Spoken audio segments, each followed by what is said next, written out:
जय श्री माताजी. सामूहिकतेमध्ये बंधन घेऊया.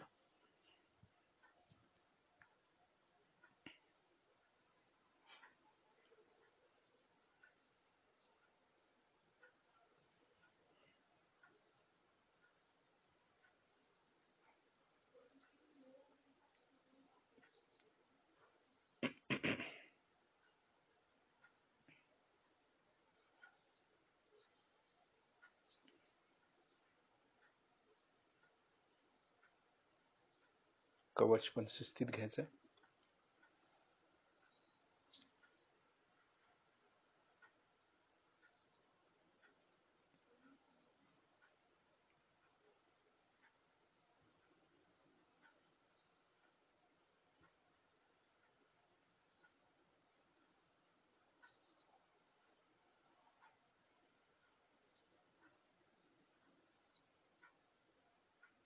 तर आपले दोन्ही हात श्री मातांच्याकडे.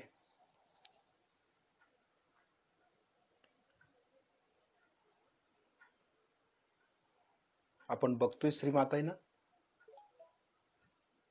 लक्ष दोन्ही हातांच्या बोटांच्या वरती ठेवायचं आहे.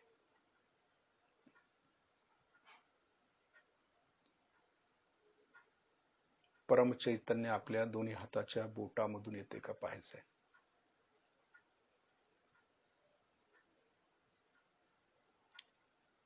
आपल्या व्हायब्रेशन्स आपल्या हातातून वाहतात की नाही ते बघायचंय. श्री मातांच्याकडून येतात की नाही बघायचंय. आपण श्री मातांच्या डोळ्यामध्ये बघायचंय, आज्ञाचक्रामध्ये. अगदी वात्सल्यपूर्ण नजरेनं बघायचं, जसं आपण आपल्या आईला बघतो तसं वात्सल्यपूर्ण प्रेमानं बघायचं, भक्तीनं बघायचं.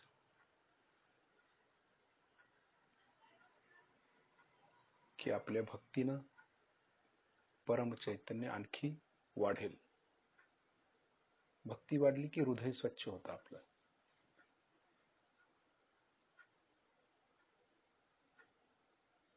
श्री मातांच्याकडून जे चैतन्य येते ते आपण शोषून घेतोय. त्यावेळेला आपल्या डोक्यातले विचार आपण काढून टाकतोय. सगळे, कुठलाही विचार नाही, काही नाही. डोकं मोकळं आहे, शांत आहे, स्थिर आहे. त्याचबरोबर आपलं हृदय पण बघायचं. हृदयामध्ये कुठले विचार, कुठली भावना जागृत होते, कुणाविषयी विचार येतात, कुणाविषयी क्रोध आपल्या हृदयात आहे काय बघायचं. ईर्ष्या आहे काय, कुठली अटॅचमेंट आहे काय, ते सगळं आपण श्री मातांच्या चरणाशी सोपवून द्यायचं, सोडून द्यायचं. ते ध्यानाला बसल्यावरच आपल्या डोक्यामध्ये विचार यायला चालू होतात. असं ते गणितच आहे. इतर वेळेला आपण जरी प्रयत्न केला तर येत नाहीत विचार, परंतु ज्यावेळी आपण ध्यानाला बसू त्यावेळेला मुद्दाम विचार यायला चालू होतात. हे एक वैशिष्ट्य आहे आपलं. म्हणून आपण काय करायचं, श्री मातांच्या समोर बसून अगोदर श्री मातांच्याकडून चैतन्य घ्यायला सुरुवात करायची. श्री मातांच्याकडे बघायचं आणि हळूहळू आपल्या डोक्यातले विचार काढून टाकायचे, हळूहळू काढायचे. त्यानंतर हृदय स्वच्छ करायचं. हृदयामधली सगळी घाण काढून टाकायची, आपली अटॅचमेंट सगळे सोडून द्यायच्या, पूर्णपणे डिटॅच व्हायचं. म्हणजे ध्यान करण्यापूर्वी या सर्व गोष्टी आपल्याकडून घडल्या पाहिजेत. आपण बंधन घेतलोय, बसलोय आणि ध्यान लागले असं कधी करायचं नाही.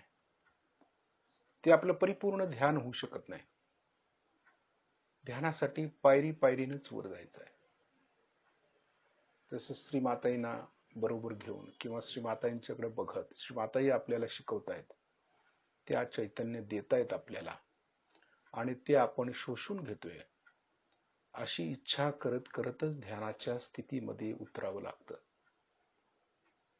म्हणून आपण ध्यानाला बसताना कुठल्याही प्रकारची घाई गडबड करायची नाही. शांत चित्ताने बसायचं आहे. कुठलाही विचार नको, कुठली अटॅचमेंट नको, सगळ्यांपासून दूर. लोक इथून हिमालयामध्ये जाऊन तपश्चर्या करत होते. का तर कुठले अटॅचमेंट नको, संसार प्रपंच काही नको असतो त्यांना, फक्त परमेश्वराची प्राप्ती. म्हणून ते सर्व संग परित्याग करून हिमालयात जाऊन तप करायचे किंवा डोंगरामध्ये गुहेमध्ये जाऊन बसतात. परंतु घर बसल्या श्री माताने आपल्याला हा सहयोग करायला सांगितलेला आहे. आपण काहीही सोडायचं नाहीये. सोडायचं फक्त तात्पुरतं, एक तासभर डिटॅच व्हायचा प्रयत्न करायचा. ही तपश्चर्या आहे आपली, की जेवढा वेळ आपण बसू तेवढा वेळ पूर्णपणे प्रामाणिकपणानं ध्यान लागावं आपलं. खरोखर आत्मा आपल्याला समजावा, आपण त्या स्थितीमध्ये यावं, अशी श्रीमातांची इच्छा आहे. तर म्हणून आपण निदान एक तासभर तरी सगळं सोडून द्यायचं, त्याग करायचा, चित्ताला बजावायचं ना. एक तासभर विचार करू नकोस, निर्विचार व्हा, किंवा हृदय स्वच्छ करून टाकायचं. एक तासभर काही आठवायचं नाही, काही विचार करायचा नाही, फक्त निर्विचारिता कशी प्राप्त होईल इकडे लक्ष केंद्रित करायचं. आता हळूहळू आपले डोळे बंद करायचे. आता पूर्णपणे निराकार मध्ये आपण उतरतोय, फक्त जाणीवेवरती आहे. आतापर्यंत आपण बघत होतो डोळ्यांनी, म्हणजे आपली पंचेंद्रिय, जे डोळे आहेत ते बाह्यात होते. आता डोळे बंद केल्यावर आतमध्ये चित्त गेलं आपलं, बाह्यातलं चित्त आतमध्ये आलं. आतमध्ये आल्याबरोबर आपण निराकार मध्ये उतरायचं आहे. म्हणजे काय करायचं, तर निराकाराची जाणीव घ्यायची, फक्त जाणीव, सेन्सेशन्स, त्याच्या आधारे आपल्याला कळलं पाहिजे. इंद्रियावरती आपला विश्वास नको. इंद्रिय कधीही आपल्याला धोका देतील काय सांगता येत नाही, परंतु जी जाणीव आहे ती कधी धोका देत नाही. जाणीव महत्वाची आहे. म्हणून लक्ष जाणीवीकडे ठेवायचं. म्हणजे काय करायचं, आता हाताच्या बोटावरती लक्ष, आपल्या हातातून चैतन्य येते, जाणवते ना ते, म्हणजे ही जाणीव झाली. हे 6वं इंद्रिय म्हणतो आपण. पंचेंद्रिय जशी झाली तशी 6वं इंद्रिय, सिक्स्थ सेन्स ज्याला म्हणतो आपण, ते सिक्स्थ सेन्स, की जाणीव झाली, मला जाणवलं बाबा, मला असं वाटतंय. ही जी जाणीव आहे ही वेगळ्या प्रकारची. इमॅजिन, तसं काही जणांना एकदम स्ट्राईक होणं म्हणतो आपण, की कळतं, अचानकच समजतं नाही असं झालं, आणि ते तसंच होतं. त्याला सिक्स्थ सेन्स जागृत झाले म्हणतात, 6वं इंद्रिय. आणि ती जाणीव आहे, त्या जाणीवेनं आपल्याला समजतं की खरोखर चैतन्य आहे का नकारात्मकता आहे का पॉझिटिव्हिटी आहे, ते कळायला चालू होतं. लक्ष दोन्ही हातांच्या बोटांच्या वरती द्यायचंय, ते चैतन्य आपण शोषून घ्यायचे आतमध्ये. कुठलाही विचार नाही आता आपल्या आतमध्ये, काही नाही. हे चैतन्य काय करायचंय, आपल्या शरीरामध्ये भरून टाकायचंय. आपल्या शरीराचा आकार आपण आतून बघू शकतो. आतून आपल्या शरीराचा आकार आपल्याला माहित आहे. तो आकार म्हणजे आकाश, आतलं आकाश आहे ते. आपल्या शरीराच्या आतलं आकाश आहे ते. या आकाशामध्ये हे चैतन्य भरून टाकायचं. हे जे आपण चैतन्य घेतोय ते आपल्या हातातून, डोक्यामध्ये, छातीमध्ये, पोटामध्ये, पायामध्ये, हे चैतन्य सगळीकडे गेलं पाहिजे. कारण या देहाचा आकार आपण बघतोय आणि हा पोकळ आकार आहे. आतमध्ये तो पोकळ आहे. जशी मूर्ती घडवतात, मूर्ती आतून पोकळ असते, बाहेरून जरी आपल्याला दिसली मूर्ती, तसेच हे शरीर आहे. अशी इच्छा करायची आपण की हे शरीर आहे आणि आतून ते पोकळ आहे. जसा आपला हात ठेवलाय, हा हात आतून पोकळ आहे अशी इच्छा करायची. पाय पोकळ झालेत आपले, पोट आहे, छाती आहे, ती पोकळी आहे ती सगळी डोक्यामध्ये. तर त्यामध्ये जिथं जिथं पोकळी आहे तिथं तिथं आपण ते चैतन्यानं भरून टाकायचं. म्हणजे हे जे काही चैतन्य आपण शोषून घ्यायला लागलोय ते संपूर्ण या देहामध्ये भरून टाकायचं आणि चैतन्याचा पुतळा तयार करायचा आपला. म्हणजे हे संपूर्ण शरीर चैतन्यानं भरलं पाहिजे अशी इच्छा करून ते चैतन्य तेवढं शोषून घ्यायचंय आपल्याला आतमध्ये. आपल्याला वाटतं की हे चैतन्य शोषून घेतल्यानंतर काय करायचं, तर ते आतमध्ये शरीरामध्ये संपूर्ण पसरवायचं आहे. डोक्यापासून पायाच्या नखापर्यंत, हाताच्या नखापर्यंत सगळीकडे गेलं पाहिजे हे चैतन्य, अशी इच्छा करायची.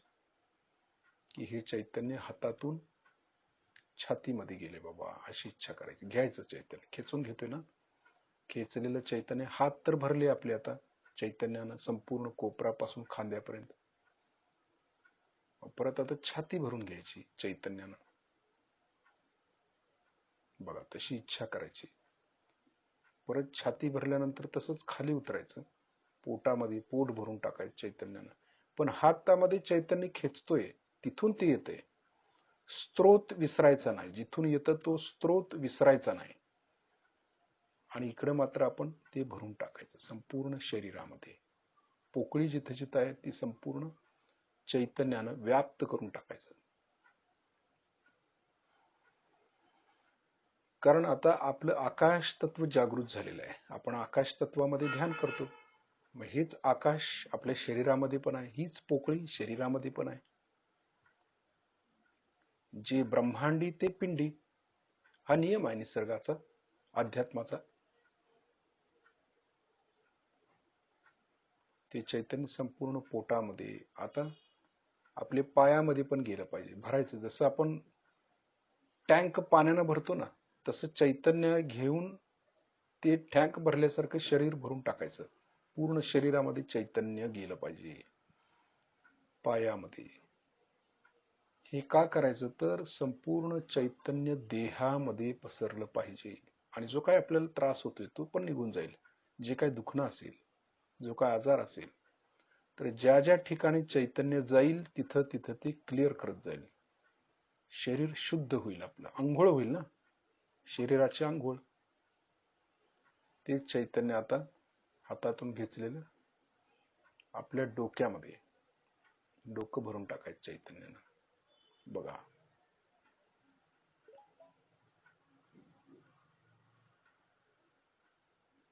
जसं बलून मध्ये हवा भरतो ना, हवा सोडत जातो, तसं बलून मध्ये आकार येतो त्याला हवेचा. तसं हे शरीराला आकार, आकार उकार आणि मकार म्हणजे ओम तयार झाला. मग आकाराकडे आपलं लक्ष गेलंय, मग आतमध्ये चैतन्य भरून टाकायचं त्या आकारात. जिथं जिथं आपली पोकळी लक्ष जाईल तिथं चैतन्यानं ते भरलं पाहिजे. दुसऱ्या बाजूला हातातून चैतन्य आपण घेतोय ते संपूर्ण देहामध्ये गेलं पाहिजे. अगदी सूक्ष्म अभ्यास आहे हा, सूक्ष्म.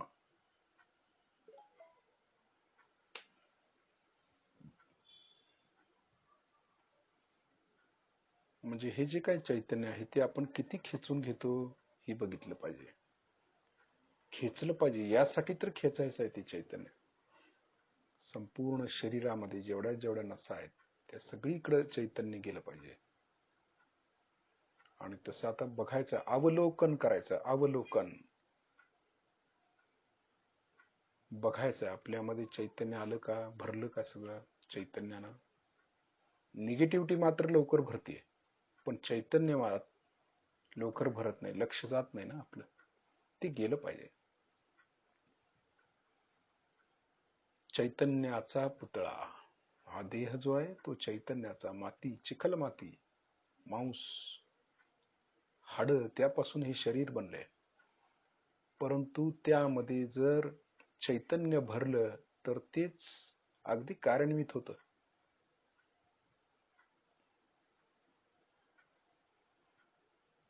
त्या चैतन्याशी आपण आपल्या देहाशीच एकरूप झालो, कारण चैतन्य आतमध्ये. या चैतन्याला आता आकार प्राप्त झाला, बरोबर. हे चैतन्य निराकार निर्गुण होतं. ज्यावेळी आपण हाताच्या बाहेर चैतन्य होतं, देहाच्या बाहेर, त्यावेळी ते निराकार निर्गुण होतं. परंतु तेच चैतन्य आपल्या हातातून ज्यावेळी आतमध्ये यायला लागलं त्यावेळी त्याला ह्या देहाचा आकार प्राप्त झाला. हे लक्षात घ्यायचं आपण. जसं हे शरीर आपण सोडू, परत हे चैतन्य हे शरीर सोडेल त्यावेळेला ते पुन्हा निराकार मध्ये जाईल, निराकार निर्गुण होईल. परंतु आता मात्र त्याला आकार प्राप्त झालेला आहे. साकार आणि निराकार या दोन गोष्टी आहेत, की परमेश्वर निराकार निर्गुण आहे आणि त्याचं प्रतिबिंब म्हणजे आपला हा जो देह आहे मानवी स्वरूप, त्यामध्ये तो चैतन्याच्या रूपात आहे, म्हणजे चैतन्याच्या. म्हणून आपण हे चैतन्य खेचून घेतोय आणि आपल्या देहामध्ये आपण भरतोय, ठासून भरतोय, खचाखच भरतोय. सगळीकडे हे चैतन्य गेलं पाहिजे अशी व्यवस्था करायची चित्ताची. व्यवस्थापन म्हणतात त्याला, चित्ताचं योग्य व्यवस्थापन झालं पाहिजे. नाकामध्ये, डोळ्यामध्ये संपूर्ण पसरलं पाहिजे, कानामध्ये, गळ्यामध्ये, हातामध्ये, पायामध्ये, छातीमध्ये, पोटामध्ये, सर्वत्र हे चैतन्य जाऊ द्या, भरून जाऊ द्या.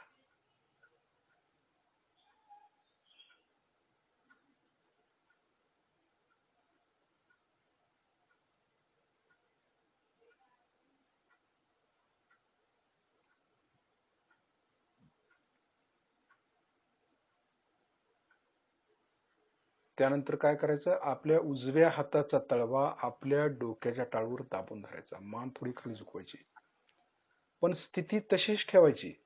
आपल्या शरीरामध्ये चैतन्य आहे हे लक्षात घ्यायचं, ठेवायचं तसंच ते. हात दाबून शिस्तीत फिरवायचा आहे. म्हणायचं आहे, श्री माताजी आपण साक्षात श्री सहस्त्रार स्वामिनी आहात, कृपा करून आमच्या सहस्त्रार चक्रामध्ये विराजमान व्हा. आदिशक्तीनं आवाहन करतोय आपण. ज्या ठिकाणी आपण हात फिरवतोय तिकडेही लक्ष पाहिजे आणि देहामध्ये असलेल्या चैतन्याकडे पण लक्ष पाहिजे. एका वेळेला दोन्हीकडे आपण लक्ष देतोय. आपला देह खचाखच भरलेला आहे चैतन्यानं, हे विसरायचं नाही. आणि ते जाणवतं आपल्याला तसं, कारण चैतन्य खेचून घेतलेलं आहे आपण. हात दाबून शिस्तीत फिरवतोय. आता तो हात किंचित वरती उचलायचा. आता हेच चैतन्य वरती शस्त्राच्या वर जाणवते का बघायचं. आपल्या टाळूतून बाहेर आलं पाहिजे, ते आपल्या हाताला लागलं पाहिजे. मागे पुढे गोल फिरून बघायचंय.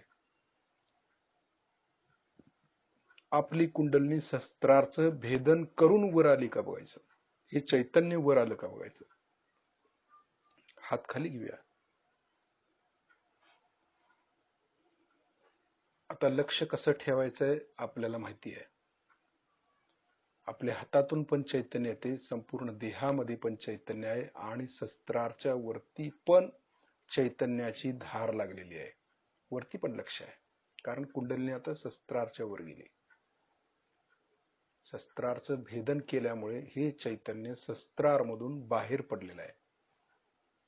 तशा पद्धतीचं लक्ष केंद्रित करायचं आहे. म्हणजे आपण या देहामध्येच राहून चैतन्याची जाणीव करून घेऊ शकतो. श्री मातांचं वरदान, श्री मातांची कृपा. म्हणून लक्ष तसं ठेवायचं. या देहामध्ये चैतन्य भरलेलं आहे. हातातून चैतन्य येते, देहामध्ये भरते आणि तसंच टाळूतून देखील ते बाहेर पडते. ही स्थिती शिवोहम शिवोहम, शिवांची स्थिती, शिवतत्व, आत्मतत्व. हा देह म्हणजे मी नाही आहे, तर या देहामध्ये आतमध्ये जो चैतन्याचा आकार आहे तो चैतन्य म्हणजे मी आहे. मी आत्मा आहे म्हणजे हे चैतन्य आहे मी, असा याचा अर्थ होतो. म्हणून लक्ष आपलं चैतन्याकडे आहे. आकार देहाचा घेतलाय त्यांनी, परंतु लक्ष चैतन्याकडे. आणि हे चैतन्य ओव्हरफ्लो म्हणतो, त्याला ओव्हरफ्लो होतो. शस्त्रामधून बाहेर पडतं ते चैतन्य, चिळकांडी. शिवांच्या जटेतून जशी गंगा येते तशी ती गंगा बाहेर पडते. ही चैतन्य म्हणजे गंगाच आहे. ती स्वच्छ करते सगळे. शरीर स्वच्छ करते, हा देह स्वच्छ करते, आपलं हृदय स्वच्छ करते. जे जे काय आपल्या आतमध्ये बिघडलेलं आहे ते सर्व स्वच्छ करते चैतन्य, चेतना. म्हणून हे जागृत ठेवायचं कायम, ही जाणीव ठेवायची. आतमध्ये आपल्या चैतन्य आहे, आत्मा आहे मी. हे शरीर म्हणजे मी नाहीये. शरीर म्हणजे आकार झाला, हे तर नष्ट होणार आहे. परंतु या शरीरामध्ये जे चैतन्य आलेलं आहे ते मात्र कधीही नष्ट होणार नाही. ते अव्याहत, अनादी, अनंत आहे. ते कधीही नष्ट होणार नाही आणि ते आपल्यातून वाहते. ती श्रीमाताजी आपल्याला देतायत आणि ते आपल्या देहातून वाहतंय, परत ते श्रीमातांच्याकडे जातंय शस्त्रारवरून. आदी आणि अंत असा याचा अर्थ आहे. आदी अंत. आदी म्हणजे काय? जिथून सुरुवात झालेली आहे आणि अंत म्हणजे जिथं संपलेला आहे. जिथून आलेलं आहे तिथंच परत ते गेलेलं आहे. मध्ये फक्त आपला देह आहे. त्या देहातून परत शस्त्रारमधून तो वर गेले. ते चैतन्य आपण शस्त्रारच्या वरती घालवायचं. हळूहळू हळू वरती न्यायचं त्याला. हे जे काही चैतन्याचं कारण जे आहे तो हळूहळू वरती न्यायचा. परंतु त्याचबरोबर या देहामध्ये असलेल्या चैतन्याकडे पण लक्ष ठेवायचं. संपूर्ण देहामध्ये व्याप्त असलेल्या चैतन्याकडे लक्ष पण ठेवायचं आणि शस्त्रारच्या वरती जे कारंजा येतोय चैतन्याचा तिकडेही लक्ष केंद्रित करायचं आहे.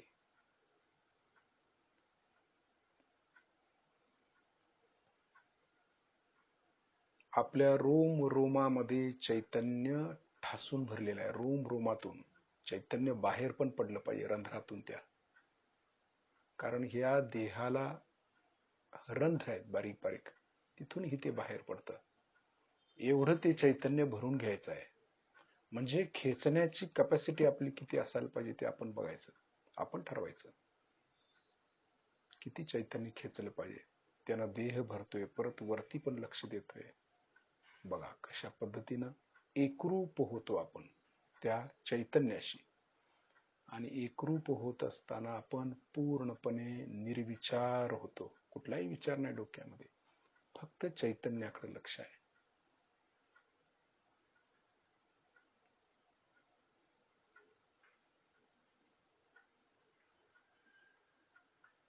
हे चैतन्य संपूर्ण देहात असेल तर कुठलाही आजार आपल्याला होऊ शकत नाही. आपल्या असं लक्षात येईल की या देहामध्ये चैतन्य खेळतंय आपल्या आतमध्ये, सगळीकडे आहे, पसरलेलं आहे ते. हातामध्ये, पायामध्ये, पोटामध्ये, छातीमध्ये, गळ्यात, तोंडात, परत शस्त्रारमधून पण ती उसळी मारून बाहेर येते. किती आनंद, या चैतन्याचा आनंद, निरानंद म्हणतो त्याला. किती समाधान, किती शांती आहे त्या चैतन्यात. आणि हेच आपल्याला प्राप्त करायचं आहे. त्याच्याशी एकरूपता प्राप्त करायची आहे. त्याच्यामध्ये तल्लीन व्हायचं आहे. आत्मन्ना आत्मनस्य, आपल्या आतमध्येच आपण स्थिर, आपणच आपल्याला बघतोय. हे चैतन्य बघतोय. देह एक माध्यम आहे, परंतु आतमध्ये चैतन्य आहे, तिकडे लक्ष आहे आपलं. देहाच्या आकाराचं चैतन्य, तिकडे लक्ष आहे. हेच महत्वाचं आहे सहजयोगामध्ये. आपण जे हात वरे करतो त्याला महत्व नाही आहे, त्या हातामध्ये जे चैतन्य आहे तिकडे लक्ष पाहिजे. दृष्टी बदलायची आहे. ती अशा प्रकारे ही जी कृती आपण करतो, कुठलीही पूजा करत असताना ही कृती करतो आपण देहाने, परंतु त्याच्या आत जे चैतन्य आहे तिकडे आपलं लक्ष पाहिजे, देहाकडे नको. आपण सहजयोगाने पण बघताना देहाकडे नाही, त्याच्या चैतन्याकडे बघता आलं पाहिजे. त्यांच्यामध्ये किती चैतन्य आहे त्याचा आनंद घेता आला पाहिजे. हे समजणं फार महत्वाचं आहे. प्रत्येक साधकाकडनं आपण आनंद घेता आला पाहिजे. प्रत्येक सहजयोग्यांच्याकडून आपल्याला आनंद घेता आला पाहिजे.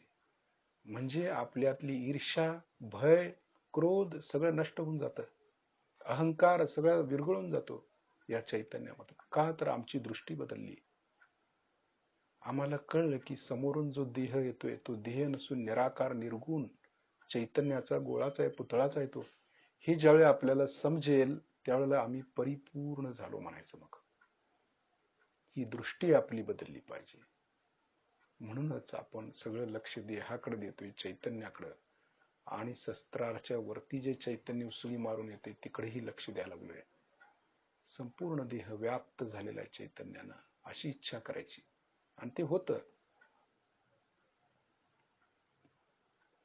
आता हळूहळू आपलं चित्त सहस्त्रारच्या वरती घेऊन जायचं. हे चैतन्य वरती वरती घेऊन जायचंय आपल्याला. हळूहळू वरती घेऊन जायचंय. हातातून घेतलेलं चैतन्य आहे हे. संपूर्ण देहामधून सहस्त्रारच्या वर काढले आपण. आपलं मूळ आपण विसरायचं नाही. आधी आणि अंत तिथंच चाललंय परत ते. श्रीमातांच्याकडेच चाललंय. श्रीमातांच्याकडून आलेलं आहे आणि परत श्रीमातांच्याकडेच चाललेलं आहे. तर ही सायकल पूर्ण झाली. सर्कल पूर्ण झालं. झाडांची जी मुळं आहेत ती जीवन रस शोषून घेतात. प्रत्येक पाना फुलात ते रस जातो आणि परत तो रस या पृथ्वी तत्वात सोडून देतात ती मुळं. म्हणून ते झाड जगतं. तशी आपली स्थिती पाहिजे. हे चैतन्य आपण मातांच्याकडून खेचून घेतोय आत्म्याच्या सुखासाठी. संपूर्ण देहामध्ये आपण ते चैतन्य फिरवतोय किंवा पसरवतोय आणि परत ते शस्त्रारमधून शस्त्रारच्या वरून त्या परमात्म्याकडे परत जातं. श्रीमातांच्याकडे परत जातं ते. म्हणजे आपला देह जगतो मग. अशी ही स्थिती आहे. हळूहळू आपलं लक्ष शस्त्रारच्या वरती द्यायचं आहे. हे चैतन्य वरती वरती घेऊन जायचं आहे आपल्याला. परिपूर्ती म्हणतो त्याला. चैतन्याची परिपूर्ती. त्याच्याशी एकरूप व्हायचं आहे. कुठला विचार नाही डोक्यामध्ये. फक्त चैतन्य बघतोय. दृष्टी बदलली ना आपली आता. देह बघत नाही, चैतन्य बघतोय. ही दृष्टी बदलणं फार महत्वाचं आहे सहजयोग्यांच्या दृष्टीनं. आपण व्यक्तीला स्त्री किंवा पुरुष हा भेद या ठिकाणी राहत नाही. चैतन्य आहे ना, सगळ्यांच्याच चैतन्य. जे गणेश आहेत ते सगळ्यांच्यातच आहेत. मग लिंग भेद कुठं राहिला? काहीच राहत नाही. आपण ते बघूच शकत नाही. ती दृष्टीच बदलते ना आपली.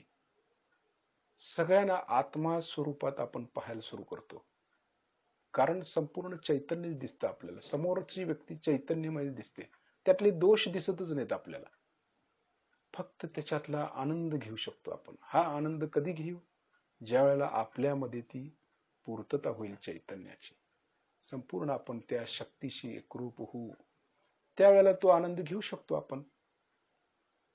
हे किती महत्वाचं आहे. मग आपल्याला कळत नाही तो व्यक्ती कशी आहे, काय हे बघत नाही आपण. आता आपली दृष्टी वेगळ्या प्रकारची त्या व्यक्तीच्या देहाकडे जाते, त्याच्या चेहऱ्याकडे जाते. मग आपण त्यामध्ये अडकतो. अटॅच म्हणतो त्याला. तसं न होता आपण जर चैतन्याकडे बघितलं तर सगळ्याच गोष्टी सुरळीत होतील. त्यांच्यातलं चैतन्य बघणं, त्यांच्यातली पॉझिटिव्हिटी बघणं, मग आपल्यातली पॉझिटिव्हिटी वाढायला सुरुवात होते. म्हणून व्यक्तीतले दोष बघायचे नाहीत, गुण बघायचे, चैतन्य बघायचं. म्हणजे आपल्यातलं चैतन्य वाढतं आणि त्याच्यातलं जे चैतन्य आहे ते आपल्यात येतं. आपल्यातलं चैतन्य त्याच्यात जातं. त्याच्यातले दोष निघून जातात. आपल्यातले देखील दोष निघून जातात. त्याला कलेक्टिव्हिटी म्हणायचं. ही खरी कलेक्टिव्हिटी. मग ती व्यक्ती कशीही असे ना का, काहीही कानावर येईना का, आपण त्यातलं चैतन्य बघणं हे महत्वाचं. हे लक्षात ठेवायचं कायम. हेच श्रीमातांनी आपल्याला शिकवलेलं आहे. कोण किती उच्च आहे, कोण किती खालचं आहे, हे काय बघायचं नाही आपल्याला. सर्वजण समान. शिवतत्वाला कसं आहे, सगळे समान आहेत. शिवांच्या लेखी, आत्मतत्वाच्या लेखी सगळे समान. तसं ते शिवतत्व आपल्यात जागृत झालं, आत्मतत्व जागृत झाले, तर आपल्याला सर्व चैतन्यमय दिसावं आणि दिसलं पाहिजे. दृष्टी तशी आली पाहिजे. म्हणजे तिसरा नेत्र शंकराचा तो ज्ञानाचा आहे. आत्मतत्वामध्ये हे नेत्र उघडलं तर ते ज्ञान यायला चालू होतं. आपल्याला कळायला लागतं, अरे ह्याच्यामध्ये चैतन्य आहे, ही व्यक्ती अशी नाहीच आहे. आपल्याला ती दृष्टी बदलल्यामुळे काहीच कळत नाही, समजतच नाही. स्त्री पुरुष भेदच राहत नाही.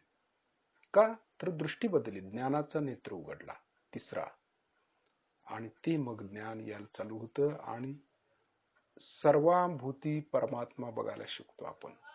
सर्वांच्यात आत्मा एकच आहे. देहाकडे लक्ष जात नाही, आत्म्याकडे आणि चैतन्याकडे लक्ष जातं. अशा प्रकारे आपण ज्ञानी होतो किंवा आत्मानुभूती आपल्याला प्राप्त होते. आणि अशी प्राप्त झाली तर आपण हळूहळू त्या स्थितीला गेलो असं म्हणायला काय हरकत नाही. हळूहळू आपण सहस्त्रारच्या वरती जायचं आहे.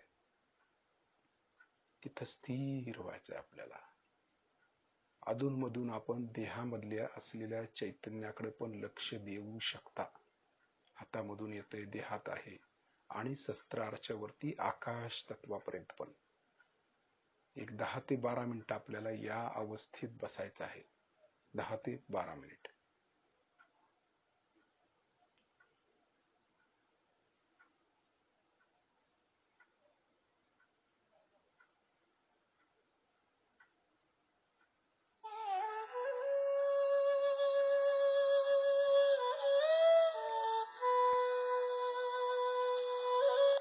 आप योगी जन, आपके पास असंख्य शक्तियां हैं जो कि आप स्वयं उन्हें जागरूक कर सकते हैं और उनको इस्तेमाल कर सकते हैं। लेकिन जब हम कहते हैं कि हम माँ तुमको समर्पित होते हैं, मैंने क्या समर्पण किया? मुझे तो कुछ भी नहीं चाहिए।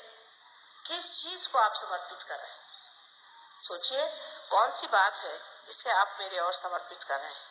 आप समर्पित कर रहे हैं यही जो बनाए हुए बेड़े हैं आप, यही जो घरौंदे जिसमें आप बैठे हुए हैं, यही जो अपने अपने जिसे कहते हैं जेल बनाए हुए, जिस जेल के अंदर आप बड़े व्यवस्थित रूप से सोच रहे हैं कि आप परमात्मा के साम्राज्य में, इसको ही त्यागना है। और वो त्यागने के लिए बहुत ही आसान तरीका ये है कि आप सबसे पहले ध्यान धारणा में निर्विचारिता में जाए। जब आपके मन में विचार आता है तो उस विचार ही के माध्यम से आपके ये पिछले किए हुए, कहना चाहिए, घरौंदे आपको घेर लेते हैं। जितनी देर आप निर्विचारिता में बैठ सकेंगे उतना ही आपका वृक्ष बढ़ेगा। निर्विचारिता में ही आत्मिक पृष्ठ बढ़ता है और कोई ऐसा वातावरण नहीं जिसमें ये इसकी वृद्धि हो सकती। कोई कहेगा कि हमने खूब बैठ के माँ के भजन गाए, उससे कोई कितना भी भजन गाए, कोई कितने भी मंत्र कहे, चाहे कुछ कहे, उस मंत्रों से या उस भजन से अगर आपके अंदर निर्विचारिता स्थापित नहीं होती तो आप चूक गए उस बात। बहुत से लोग हैं, हमने देखा, अभी देखा हमने, हरे रामा होरे रामा होरे रामा, पागल की जैसे सारी दुनिया दौड़ रही। अभी कहाँ जा रहे? एक मनोरंजन करते सारे दौड़े जा रहे, हरे रामा। उससे क्या मिलेगा? उससे किसी को कुछ मिला? किसी में कोई परिवर्तन आया? कोई उनमें अच्छाई आई? सिर्फ आपने बजाय इसके कि आप इस तरह के कपड़े पहन लेके कुछ और कपड़े पहन लिए और रास्ते में आप दौड़ते घूम रहे, चिल्लाते हुए हरे रामा हरे कृष्णा। आपके अंदर कृष्ण की कोई चेतना आई है? कृष्ण की चेतना है कि आप साक्षी स्वरूप हो जाते, क्या आप साक्षी स्वरूप हो गए? फिर इस तरह की बाह्य चीजों में उलझ जाने से भी मनुष्य कभी कभी अपनी ऊर्ध्वगामी गति को बदल करके अधोगामी पर आ सकता है। जैसे एक छोटी सी चीज मैंने आपसे बताई, मनोरंजन सहयोग में मना नहीं है, लेकिन मनोरंजन ऐसा होना चाहिए कि जिससे आप में निर्विचारिता स्थापित हो। लेक्चर ऐसा होना चाहिए जिससे आप में निर्विचारिता स्थापित हो। मंत्र ऐसे कहना चाहिए जिससे आपके अंदर निर्विचारिता स्थापित हो। ध्यान ऐसा होना चाहिए जिससे आपके अंदर निर्विचारिता आनी चाहिए। कोई सा भी कार्य करते वक्त अगर आप निर्विचार हो जाए तो सारी परमात्मा की शक्तियां आपके अंदर से कार्यान्वित होंगी। तो सबसे पहली बात है कि निर्विचारिता में उतरना चाहिए। लेकिन लोगों को ऐसी चीजें अच्छी लगती हैं जिसमें विचार को चालना है, जिसमें मनुष्य सोचता रहे, पागलों जैसे सोचता सोचता उसको समझ ले कि हाँ मैंने कितना सोचा, या पढ़ते पढ़ते एकदम ऐसा सोच ले कि हाँ मैं तो बिल्कुल महाविद्वान हूँ। इन विद्वानों के लिए परमात्मा के साम्राज्य में जगह नहीं। जगह है उन लोगों के लिए जिन्होंने अपने आत्मा को अपने चित्त पर पूरी तरह से प्रकाशित होने दिया, और उसका माध्यम एक ही है, निर्विचारिता। तो प्रथम निर्विचार समाधि को आपको स्थापित करना चाहिए। निर्विचार समाधि को प्राप्त करने के बाद आप देखते हैं कि धीरे धीरे आपके अंदर खुद ही परिवर्तन आने लगता है। निर्विचारिता में आप अपने को, स्वयं को देखने लग जाते हैं। आपको दूसरों के अलावा अपने में ही दोष दिखाई देने लगते हैं। सर्वप्रथम जब सहयोगी लोग आते हैं बाहर से, या सर्वप्रथम जो कहना चाहिए सत्य शोधक आते हैं, तो वो यही ढूंढते रहते, अरे ये सहयोगी है, ये तो ऐसा था, वो सहयोगी है, वो तो वैसा था। उन लोगों को देखकर आधे में मुड़ जाते, सहयोग सबके लिए खुला है, सबके लिए द्वार उसके खुले हुए। कोई लोग जो इसके गर्भ में है वो बड़े महान है, और कोई जो उसके परिधि में जो घूमते हैं, पेरिफेरी पे जो घूमते हैं, उनमें बहुत खराबियां भी हो सकती, पर वो भी अच्छे हो सकते। तो आप उनको ही देख करके मुड़ गए तो आप कहाँ तक पहुंचे। जब आप अंदर आएंगे तब आप देखेंगे कि ये जो गर्भ में बैठे लोग हैं, इनमें कोई विशेषता है, इनमें कोई चमत्कार है, इन्होंने कुछ पाया हुआ है। तब उनको देखते हुए आप सोचे कि हमें भी कुछ पाना है और हमें भी परिवर्तन आना चाहिए। जब आप निर्विचारिता में आते हैं तो साक्षी भाव से आप अपनी ओर देखते हैं और आप फौरन जान लेते हैं, अच्छा तो मैं आजकल चालाकी कर रहा हूँ, ठीक है, बड़े चालाक बनते हैं आप अपने ही ओर देखते हैं शीशे में, वाह जनाब चालाक महाराज, क्या कहने आप, फौरन आपकी चालाकी गिर के जमीन पर उसी वक्त खत्म हो जाती है। कारण जो चीज व्यर्थ है, जिस चीज से हमें एक तरह का वजन हो जाता है, जिस चीज से हमारे उत्थान में रुकावट होती, वो चीज धीरे धीरे झड़ती जाती है। निर्विचारिता में ही आप हर चीज को ऐसा देख सकते हैं, जिसे कहना चाहिए निरपेक्ष भाव से, जिसमें कि आपको किसी से भी लगाव नहीं हो सकता। जैसे आपका बच्चा है, आप उसे निरपेक्षता से देखें, उसके और साक्षी और रूप से देखना शुरू करें। आप देखिएगा कि ये मासूम बच्चा कितना सुंदर है, कितना अच्छा है और कितना परमात्मा को प्यारा लगता है। फिर आप देखेंगे कि उसके बोलने में, उसके चलने में, हर चीज में उसका जो आनंद है, जो परमात्मा ने अपने सुंदर हाथों से उसमें भरा हुआ है, उसकी एक एक चीज में, इतनी छोटी छोटी चीज में, उसके चलने में, बोलने में, हंसने में आपको दिखाई देगा कि किस कदर वो बिल्कुल परमात्मा का ही बनाया हुआ कोई रूप है। लेकिन ये न हो ये मेरा बच्चा है, फिर तूने ऐसा किया, उसको दो झापड़ मारी, फिर तो ऐसा गया वैसा किया, उसका जितना भी आनंद उठाने का खत्म। निर्विचारिता में आप बैठने से बच्चा भी आपको समझ सकता है, और बच्चा ये सोचेगा कि देखिए ये तो मुझे देख रहे हैं और मैं भी इनको देख रहा हूँ, और धीरे धीरे निर्विचारिता की शक्ति जो है उसमें प्रकट होकर के उसको भी आत्म साक्षात्कार हो सकता है। तो तटस्थता जिसे कहते हैं कि तटस्थ होकर के निर्विचारिता में आप दूसरों की ओर नजर करें। सहयोग में जब आप प्रवेश करते हैं तो सर्वप्रथम तटस्थ होना चाहिए। जैसे कि एक साइंटिस्ट जब किसी कॉलेज में जाता है शुरू में, तो वो तटस्थ होकर जाता है कि देखिए आगे है क्या। लेकिन अगर शुरू ही से आप बहुत अकलमंद हैं तो आपके आगे सहयोग कहता अच्छा माफ करिए, आप जाइए अपने अकल को लेकर। अब जो इन लोगों ने कहा कि आपको बुद्धि से परे उठना चाहिए, सो कहना बात ठीक है, बुद्धि से परे उठना चाहिए, पर कैसे? बुद्धि का असर सारा अपने आज्ञा चक्र पे आता है, और आज्ञा चक्र पे आया हुआ असर निकालने के लिए भी इलाज निर्विचारिता है। बुद्ध ने तो सिर्फ कहा था कि आप अपनी आत्मा ही को प्राप्त करो, बाकी सब बात छोड़ो, भगवान की बात छोड़ो, कोई बातें मत करो। निरीश्वरवाद की बात करी, उन्होंने कहा छोड़ दी, सिर्फ परमात्मा को पाने की बात करने से अच्छा है सिर्फ अपने आत्मानुभव को ही आप प्राप्त करो, बस और कोई बात नहीं।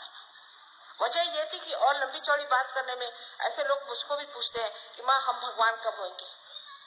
भाई हो जाओगे, हो जाएंगे ना? हाँ हो जाओगे, कब? उसकी कोई तारीख लिख के तो दी नहीं मुझे कि कब हो गए। अगर आप ये समझे कि सिर्फ आप आत्मा मात्र हो जाइए तो आप पहली सीढ़ी पर आ सकते हैं। हमें सिर्फ आत्मा मात्र होना है, माने का सिर्फ आत्मा ही पे। पहले आत्मा तो हो जाएगी, फिर आगे की हम लोग बात करेंगे। लेकिन जबकि आप बहुत ज्यादा पढ़े लिखे हैं तो और भी आप सोचते हैं कि हम एकदम से ही बड़े भारी कोई शंकराचार्य हो जाए, तो हो नहीं सकता। आदि शंकराचार्य होने के लिए सहयोग में आते ही सारे गुण नहीं आ जाए, लेकिन पहली सीढ़ी कि जिसको आत्मानुभव है उसे आप प्राप्त करें। आत्मानुभव के लिए फिर वही बात आ गई कि निर्विचारिता में उतरना पड़ेगा। अब ये दिल्ली शहर आपका ऐसा है कि मैं आई तब से राइट स्वादिष्टान ऐसे जोर से चल रहा था, मेरे से बैठा तक नहीं गया। इसका मतलब यहाँ लोग सोचते ज्यादा है, करते कुछ नहीं। कम से कम कुछ करेंगे तो जो सोचने की जो गर्मी है वो करने में निकल जाएगी, लेकिन करते कुछ नहीं, ज्यादा सोचते हैं, प्लानिंग ये वो। अब इतना प्लानिंग यहाँ होता है और देश का हाल देखिए तो समझ में नहीं आता कि कौन से देश में हम बैठे उसी में जिसमें इतना प्लानिंग होता है। वजह यह है कि जब आप कुछ सोचते भी हैं, जब तक उसमें आप कार्यान्वित नहीं होते तो सोचने का अर्थ क्या रहता है सिवाय इसके कि अपना शरीर फिर जाए।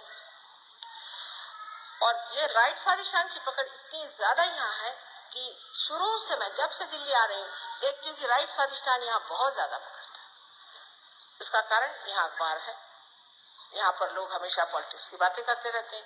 यहाँ अभी कोई पॉलिटिक्स पद पे थे, कुछ उतर गए तो वो और ज्यादा बोलते हैं, उनको कुछ और मिल गए, फिर इधर से वो हो गए, कुछ होते ही रहता है। यहाँ पे ऐसी कोई लोग सिंहासन पे बैठे हैं, कोई सिंहासन से नीचे बैठे हैं, कोई सिंहासन पे चढ़ रहे हैं, कोई सिंहासन से उतरे हुए आपस में इधर उधर दोस्ती कर रहे हैं। एक का दूसरे से झगड़ा होगा तो वो तीसरे से जाके मेल मुलाकात करें। ये सब बेवकूफी का काम वो लोग कर रहे हैं, बिल्कुल महाबेवकूफी, समय बर्बाद कर रहे हैं। कोई किसी को याद नहीं करने वाला, इससे कोई आनंद की चीज तो पाई नहीं, कोई विशेष चीज तो पाई नहीं। लेकिन वो घोड़े दौड़ाने की आदत जिसको हो जाती है वो छूटती नहीं, फिर वो एक तरह का घरौंदा होगा। उसके लिए भी यही सोचना चाहिए कि जब ये सब व्यर्थ चीज है, सब इसमें कोई समय बर्बाद करना है तो एक कोने पे खड़े होकर देखें कि पागलों जैसे ये क्या अपने समय को बर्बाद कर रहे हैं। अगर आपने ये समझ लिया तो सोच लीजिए कि आप में अब धीरे धीरे साक्षी भाव शुरू हो रहा है। साक्षी भाव में मनुष्य किसी भी उलझनों में फंसता नहीं, कोई भी उलझन आती है उसकी और देखता मात्र। शुरू में जरूर लगता है कि मैं वहीं खड़ा हूँ। जैसे आज मैं डॉक्टर साहब को समझा रही थी कि अगर आप किसी भीड़ से गुजर करके किसी पहाड़ी पर पहुंच जाए और उस पहाड़ी पर से आप भीड़ की ओर देखें तो कहीं अगर जोर से ब्रेक लगा कुछ लगा तो आपको लगता है कि आप ही वहां, तो आप जरा दचक जाए। लेकिन जब आप जान जाएंगे अरे मैं तो पहाड़ी पे बैठा हूँ, मुझे तो देखना मात्र है, तब आप नहीं दचेंगे। ये स्थिति आने के लिए इसे ही निर्विकल्प स्थिति कहते हैं। इस स्थिति में मनुष्य जो है वो कुछ भी देखता है, जानता है, तो भी वो विक्षुब्ध नहीं होता, शांत देखते रहता है। अब लोग कहेंगे ऐसी शांति में क्या अर्थ है? अगर ऐसे आदमी शांत हो जाए तो फिर लड़ाई कोई न करे, कुछ न कहे तो विरोध कैसे? ऐसे मनुष्य की शांति परमाणु के आपके बम से भी बढ़ के तेजस्वी होती है और बड़ी कार्य करती है। इसके कार्य की आपको महिमा मैं क्या बताऊं कि कर एक ऐसा शांत पुरुष किसी भी ऐसे स्थान में चला जाए जहाँ गड़बड़ी हो रही, एकदम से वहां बदल आ जाएगा।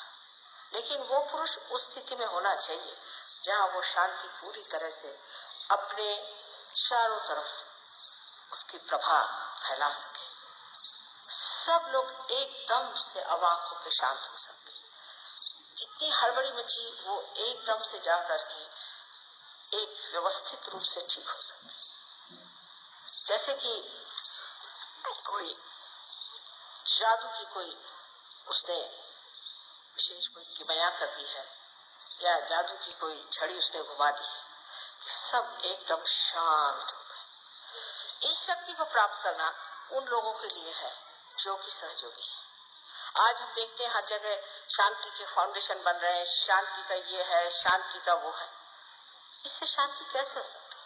शांति तो हमारे अंदर चीज है। अब मनुष्य जो खुद कहेगा मैंने तो शांति पा ली, पर दूसरा कैसे शांति पाएगा?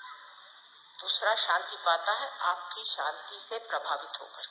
वो प्रभाव बुद्धि से नहीं होता है, वो प्रभाव अंदर ही अंदर प्रकाशित हो करके दूसरों को भी प्रकाशित करता है और इसी प्रकार मनुष्य शांत हो जाता है।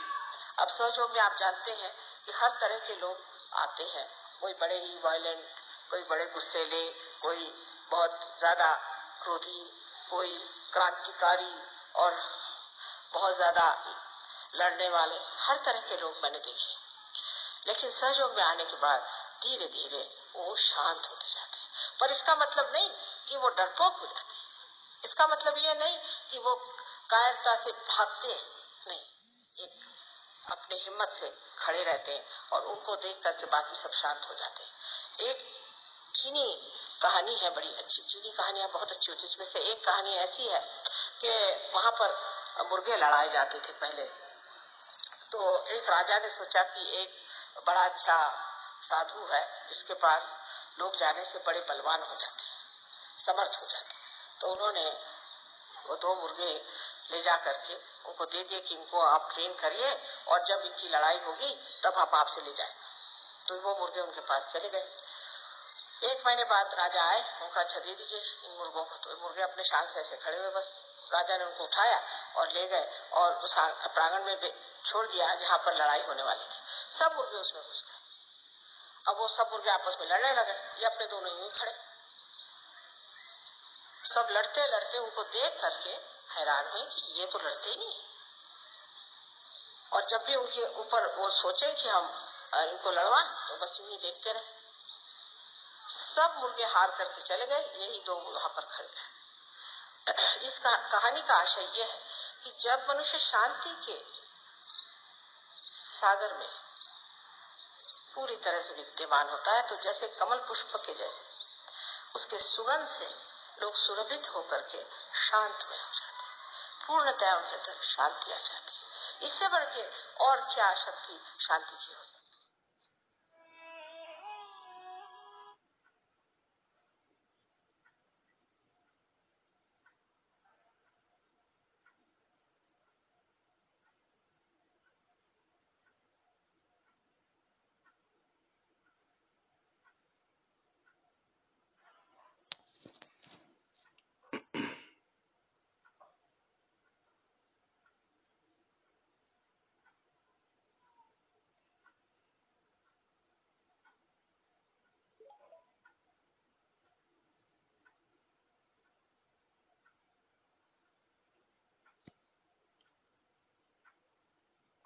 चित्त वरतीच ठेवायचंय, शस्त्राच्या वरतीच. आणखी 4 मिनिटं आपण बसायचंय, 3-4 मिनिटं शस्त्रार्च्यावर लक्ष ठेवून.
लक्ष आपलं वरतीच आहे, त्याचबरोबर संपूर्ण देहामध्ये पण लक्ष आहे, चैतन्यानं भरलेल्या, आणि शस्त्राच्या वर पण लक्ष आहे. एक वेगळ्याच प्रकारची अनुभूती आपल्याला.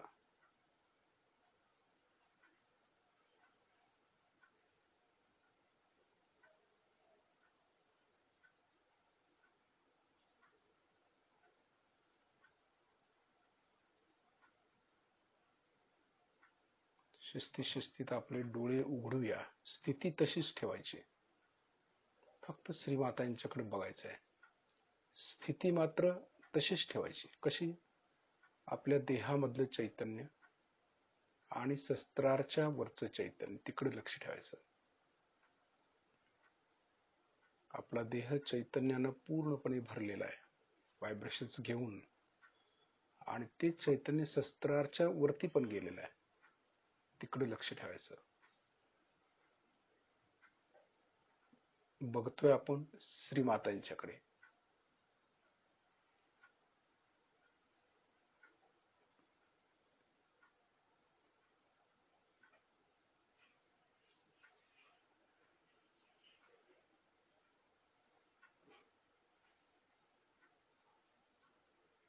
शरीरामध्ये कुठेही लक्ष दिला तरी चैतन्य असलेलं जाणवेल.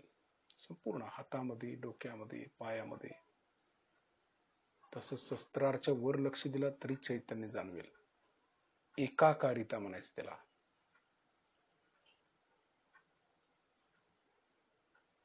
त्या तत्वाशी तदाकार झालो आपण. तदाकार, तद्रूपता, एकरूपता, तद्रूपता.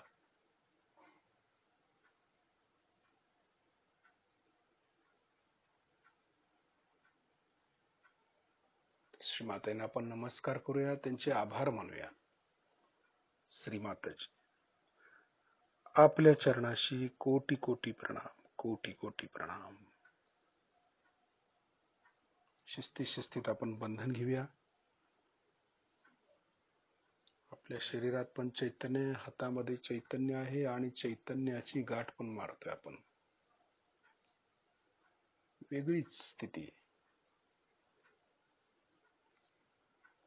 सगळं चैतन्यमय आहे.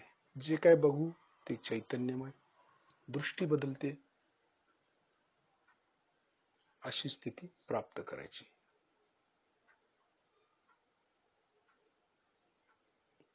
आकार दिसलाच नाही पाहिजे आपल्याला. निराकार, निराकार मध्येच उतरायचं. डोक्यावरून हात उजवीकडे, उजवीकडून डोक्यावरून हात जात असताना लक्ष चैतन्याकडे. जे कवच तयार होते त्या कवचाकडे लक्ष, हाताकडे नको.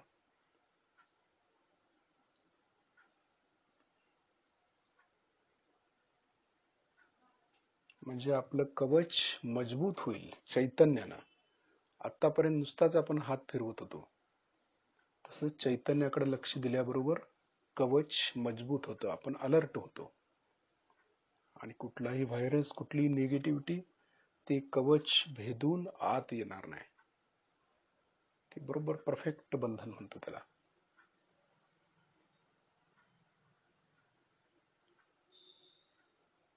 उद्या आपण दिवसभर शस्त्राच्या वरती लक्ष आणि देहामध्ये असलेल्या चैतन्याकडे लक्ष देत ध्यान करायचं आपल्याला. जय श्री माताजी.